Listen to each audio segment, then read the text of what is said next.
Hello everyone, good morning to all of you. आज के video में हम सभी लोग पढ़ेंगे जड़त्व, उसके बाद न्यूटन का प्रथम नियम, फिर इससे रिलेटेड जो भी क्वेश्चन होंगे उस क्वेश्चन को हम सॉल्व करेंगे। ठीक है, तो आइए स्टार्ट करते हैं। सबसे पहले हमें जानना होगा कि जड़त्व क्या होता है। ठीक है, जिसको इंग्लिश में क्या बोला जाता है, इनर्शिया। ठीक है, अब देखिए कि आपके पास कोई वस्तु है। ठीक है, यहाँ पे कोई वस्तु है तो वो चाहती है कि वो जिस प्रकार से है वैसे ही रहे। ठीक है, उसके स्थिति में कोई परिवर्तन ना किया जाए। तो ये जो होता है ये आपका क्या कहलाता है, जड़त्व। ठीक है, मतलब वस्तुओं की वह प्रवृत्ति जो अपनी अवस्था को स्वयं जैसे है उसी प्रकार रखना चाहती है। ठीक है, या फिर हम इसको कह सकते हैं कि वस्तुओं में स्वयं अपनी विराम, मतलब विराम की अवस्था में है, स्थिर है। ठीक है, अथवा एक समान गति की अवस्था, और फिर कहें या तो एक समान गति की अवस्था में है, को उसी प्रकार बनाए रखने की प्रवृत्ति को जड़त्व कहते हैं। ठीक है, जड़त्व क्या होता है कि कोई वस्तु है, अगर वो विराम अवस्था में है तो वो उसी प्रकार से, अगर एक समान गति की अवस्था में है तो उसी प्रकार से बनाए रखने की प्रवृत्ति, मतलब जैसे है वो वैसे ही रहना चाहती है, वो क्या कहलाता है, आपका जड़त्व कहलाता है। अब जो आपका जड़त्व होता है, जड़त्व की माप क्या होती है, किसी वस्तु के जड़त्व की माप वस्तु का द्रव्यमान से की जाती है। द्रव्यमान से की जाती है, इसका मतलब ये हुआ कि कोई वस्तु अगर है, उस वस्तु का द्रव्यमान अगर अधिक है, ठीक है, अगर द्रव्यमान अधिक है तो जड़त्व भी अधिक होगा, अगर द्रव्यमान कम है तो उसका जड़त्व भी कम होगा। तो आपको ये समझ में आया कि जड़त्व जो होगा वो किस चीज़ें पे डिपेंड करेगा, द्रव्यमान पे। ठीक है, किसी भी वस्तु के द्रव्यमान पे। अब एग्जाम्पल के लिए आप इसको समझ लीजिए कि आपके पास दो बॉल हैं। ठीक है, यहाँ पे ये जो है एक पत्थर का टुकड़ा है, ये किसका है, सेम साइज़ के हैं, लेकिन ये जो है ये पत्थर का टुकड़ा है, नहीं स्टोन है, और ये आपका एक रबर की बॉल है। ठीक है, अब आपसे पूछे कि इसमें किसका जड़त्व अधिक होगा। ठीक है, तो आपको क्या जानना होगा कि सबसे पहले आपको बताना होगा कि किसका द्रव्यमान अधिक होगा। अब आप जानते हैं कि जो पत्थर का टुकड़ा होगा ये अधिक भारी होगा, मतलब इसका द्रव्यमान जो होगा वो क्या होगा, अधिक होगा इस रबर वाले से। तो जो इसका द्रव्यमान अधिक होगा उसमें जड़त्व अधिक हो जाएगा, मीन्स जो पत्थर का टुकड़ा होगा उसका जड़त्व अधिक हो जाएगा। तो ये जो हमने नोट में पॉइंट लिखा है इसको आपको हमेशा याद रखना होगा, जिससे आपसे पूछा जाए क्वेश्चन तो आप इसको बता ले जाएं। ठीक है, अब आइए पढ़ते हैं कि न्यूटन के गति के नियम। न्यूटन ने क्या किया था, गति के 3 नियम दिए थे। देखिए, वस्तुओं की गति का वर्णन करने के लिए न्यूटन ने 3 नियम दिए। इन नियमों को न्यूटन के गति का नियम कहा जाता है। अब इन्होंने, न्यूटन ने क्या किया था, देखिए पहले चैप्टर में हमने पढ़ा था कि 3 इक्वेशन दिए थे। ठीक है, तो न्यूटन ने 3 इक्वेशन भी दिया है, यानी समीकरण भी दिया है, और 3 नियम भी दिया है, दोनों आपका अलग अलग होता है। ठीक है, तो अभी हम इस वीडियो में न्यूटन गति विषयक प्रथम नियम पढ़ेंगे, मतलब फर्स्ट नियम आपका क्या कहता है न्यूटन का, उसको हम पढ़ेंगे। ठीक है, तो देखिए पहला नियम आपका क्या बताता है।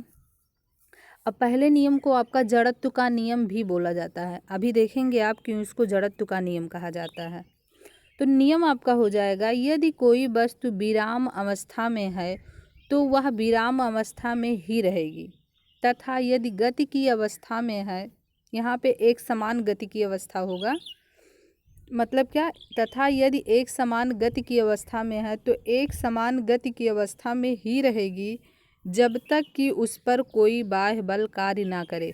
अब देखिए, अगर यहाँ तक आप पढ़ेंगे, यदि कोई वस्तु विराम अवस्था में है तो विराम अवस्था में ही रहेगी, मतलब जड़त्व वाला आपका क्या आ रहा है, यहाँ पे आ रहा है। ठीक है, कि वो जैसे है वैसे ही रहना चाहती है। अब देखिए, अब एग्जाम्पल से हम आपको बताते हैं। ये मान लिए हमने कोई मेज़ रखा है और इस मेज़ पे एक वस्तु हमने यहाँ पे रख दिया। ठीक है, अब ये जो वस्तु है ये तब तक उसी अवस्था में ही रहेगी जब तक कि इस पे हम आके कोई बल लगा के इसको खिसका नहीं देते हैं। ठीक है, अब ये खुद से तो जाएगी नहीं, ये जहाँ पे स्थिर है वो उसी जगह पर ही रहेगी। तो ये आपका क्या हुआ पहला आपका हो गया कि यदि कोई वस्तु विराम अवस्था में है तो विराम अवस्था में ही रहेगी। अब देखिए तब तक विराम अवस्था में रहेगी जब तक कि इस पे आके हम कोई बाहर से बल नहीं लगा देते हैं, ठीक है। अब ये आपका हो गया।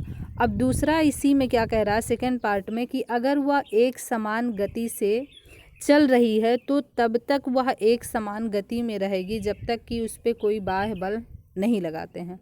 अब देखिए आप मानते हैं कि आप इसका एक हो जाएगा कि जैसे आप साइकिल चलाना स्टार्ट किए, ठीक है, आप साइकिल चला रहे हैं, एक समान गति से चला रहे हैं। अब क्या होता है, कह रहा है कि जब तक उस पर हम बाहर से बल नहीं लगाते हैं तब तक वो उसी प्रकार से चलेगी। तो इसका मतलब कि आपने क्या किया कि साइकिल का जब पैडल चलाना बंद कर दिया तो साइकिल रुक जाती है, ठीक है।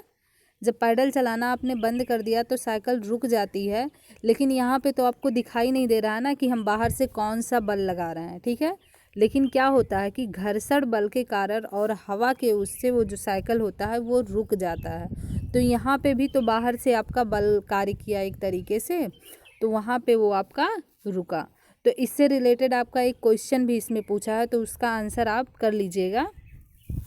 अब देखिए, अब जो इससे जड़त्व से क्वेश्चन बनेगा उसको हम सॉल्व करेंगे, जिसमें पहला क्वेश्चन आपका क्या दिया है कि पिंडों या वस्तुओं के उसके विराम की अथवा गति की अवस्था में परिवर्तन का प्रतिरोध करने वाले गुण का नाम बताइए। मतलब वह कौन सा गुण है जिसके कारण वस्तु जो होता है अपनी अवस्था में परिवर्तन का विरोध करता है। अब जानते हैं कि जड़त्व होता है, ठीक है। जड़त्व के कारण ही कोई वस्तु जैसे है उसी प्रकार रहना चाहती है, ठीक है। तो ये आपका हो गया फर्स्ट क्वेश्चन। ऐसे ही क्वेश्चन आपके सारे इजी हैं, अगर आप इन दोनों टॉपिक को जड़त्व को अच्छे से समझें तो आप सॉल्व कर ले जाएंगे।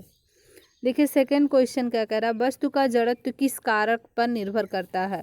अभी देखिए आपको हम नोट में करवा दिए थे, इसमें कह रहा है वस्तु का जड़त्व जो होता है वो किस कारक पर निर्भर करता है। अब आपको बताएं कि जड़त्व जो होता है किस पे निर्भर करता है, वस्तु के द्रव्यमान पर निर्भर करता है। आगे कह रहा आपसे किसमें जड़त्व अधिक होगा, क्रिकेट की गेंद में या रबर की समान प्रकार की गेंद। मतलब दोनों का साइज समान है तो किसका जो होगा अधिक होगा। अब आप जानते हैं जो क्रिकेट का गेंद होगा उसका द्रव्यमान अधिक होगा, इसी के कारण उसका जड़त्व भी आपका अधिक हो जाएगा। अगला क्वेश्चन आपसे देखिए क्या पूछ रहा है, कह रहा है वस्तु ए का द्रव्यमान। मतलब हमारे पास कोई दो ऑब्जेक्ट है, ठीक है, ये आपका हो गया पहला ए वस्तु और ये आपका हो गया क्या वी वस्तु, ठीक है। क्या हो जाएगा वी वस्तु हो जाएगा। अब आपका ये हो गया ए वस्तु, ये हो गया वी वस्तु। ए का द्रव्यमान कितना दे दिया है 6 kg दे दिया है, ठीक है, ए का 6 kg और वी का द्रव्यमान कितना दे दिया है 34 kg। अब आपसे क्या क्वेश्चन कर रहा है कि आप बताइए किसमें जड़त्व अधिक होगा। अब आपको साफ दिख रहा है कि जो वस्तु बी है इसका द्रव्यमान अधिक है, इसका द्रव्यमान 34 है, 34 kg। अब द्रव्यमान अधिक होने के कारण इसका जड़त्व भी अधिक होगा, मतलब इसमें अधिक होगा। तो आप इसका आंसर क्या लिख देंगे कि वस्तु बी का जड़त्व जो होगा वो अधिक होगा।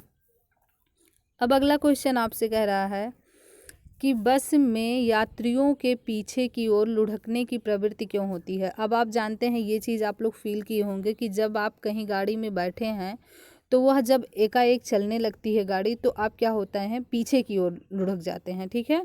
तो ही पूछ रहा है कि इसका कारण क्या होता है। अब इसका रीज़न यही होता है क्योंकि आप जड़त्व के कारण जो है, जड़त्व के कारण आप बस में जब बैठे होते हैं तो क्या होता है आप चाहते हैं कि जैसे हैं वो इसी तरीके से रुके, लेकिन जब गाड़ी एकाएक चलने लगती है तो उस पर एक तरीके से आप पे बाह्य बल कार्य किया और आप जड़त्व की स्थिति में हैं, जिसके कारण आप क्या होते हैं पीछे की ओर गिरने लगते हैं। अब अगला क्वेश्चन है, इसी से रिलेटेड आपका और भी क्वेश्चन है तो उसको सॉल्व कर लीजिएगा। जो भी हमने नहीं करवाए वो बहुत इजी क्वेश्चन है, आप कर ले जाएंगे। अब देखिए अगला कह रहा है कि जब हम किसी पेड़ को हिलाया जाता है, देखिए क्या कह रहा है क्वेश्चन, जब किसी पेड़ को हिलाया जाता है तो उसके फल और पत्ते नीचे गिर जाते हैं क्यों।